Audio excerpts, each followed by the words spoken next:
मर्ज area में हमारे कबायली अज़ला में आलिव का बहुत बड़ा स्कोप है। तो इस सिलसिले में हमारे कबायली अज़ला के लिए हमें एक स्कीम लाया हमने। उस स्कीम का नाम है promotion of olive in merge area.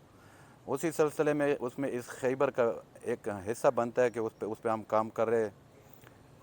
अभी 2 साल पहले जो स्कीम शुरू हुआ है, 2 साल पहले हमने खैबर में कोई 260 एकड़ पे हमने बागात लगाए, जो सर्टिफाइड आलिव प्लांट्स के उसके बागात लगाए।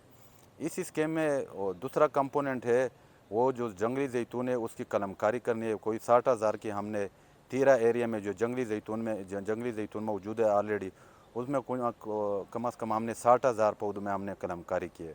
हमने खैबर में एक मशीन आलिव एक्सटेंशन मशीन जो कमी थी खैबर में मौजूद नहीं था, और अभी प्रोडक्शन शुरू है, तो इंशाल्लाह महीने में वो मशीन आके हम खैबर में वो मशीन भी इंस्टॉल करेंगे।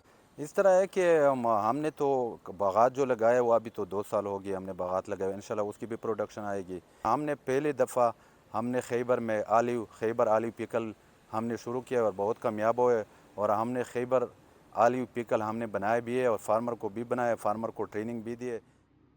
موږ دا 4-5 کال ټول فیملی دا ډیر شوق را زیتون او فرامونه نورن ډیرو د مو دا نور بغونه و دغه ډیر زیات شوق نو بس مو دا وکړل تقریبا 3-4 سال کېږي چې دا مو کرلې دغه فعلا کول چې دغه د بور نیولای دی نو ان شاء الله مو ته ډیر امید ده تقریبا 150 کیلو ته دا مو کړین دي اسه 300-400 کیلو په ان شاء الله نورن کیږي